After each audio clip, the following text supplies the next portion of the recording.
जगत के आधार, संपूर्ण सृष्टि के स्वामी प्रभु सत्यनारायण, जिनकी माया से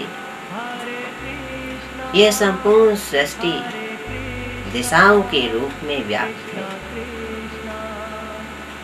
और जिनकी प्रेरणा से हम माटी से जीव और सजीव होकर उसे जानने का भाव अपने मन में, अपनी आत्मा में व्यक्त करते हैं और अंत में इस विचारे गए विचारक में विचारक होकर विलुप्त भी हो जाते हैं। उस सत्य के स्वामी श्री सत्यनारायण की कृपा के पश्चात ही इनकी अर्धाग्नि माता लक्ष्मी हम पर प्रसन्न हो सकती हैं। उन सत्य के स्वरूप श्री सत्यनारायण प्रभु की प्रसन्नता के पश्चात ही प्रभु नारायण की अर्धाग्नि माता लक्ष्मी की कृपा यह संपूर्ण जगत के जीव प्राप्त कर सकते हैं। इसलिए धन, यश व परिवार की व वंश की वृद्धि के लिए प्रत्येक जीव को माता लक्ष्मी की कृपा प्राप्त करने के लिए प्रभु सत्यनारायण की कृपा प्राप्त करना अनिवार्य है। इसके अभाव में माता लक्ष्मी की कृपा होना परम दुर्लभ है। प्रभु सत्यनारायण भगवान को भावपूर्ण भोग अर्पित करना,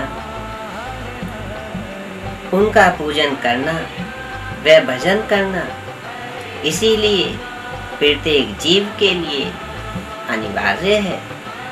सिर्फ इसी भाव का व्यापक स्वरूप प्रभु सत्यनारायण व्रत कथा में व्याप्त रहता है। सनातन धर्म में सत्यनारायण व्रत कथा सर्वश्रेष्ठ स्थल पर आज भी विराजित है।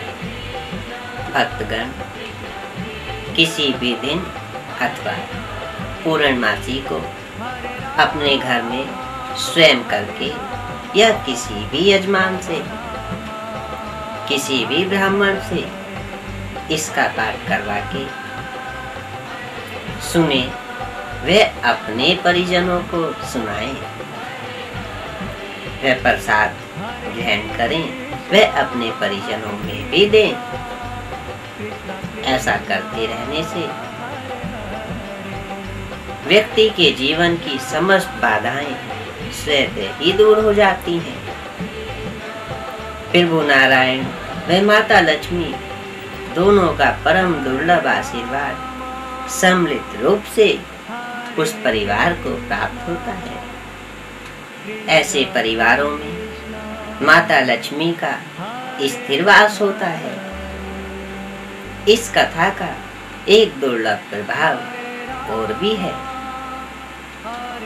जिन परिवारों में सत्यनारायण व्रत कथा प्रत्येक महासंपन्न होती है, ऐसे परिवारों में तेजस्वी संतानों का जन्म होता है। उनके कुल का मान व नाम ये संतानें अमिट अक्षरों में इतिहास में अंकित कर देती हैं। आप स्वयं करके देख लें।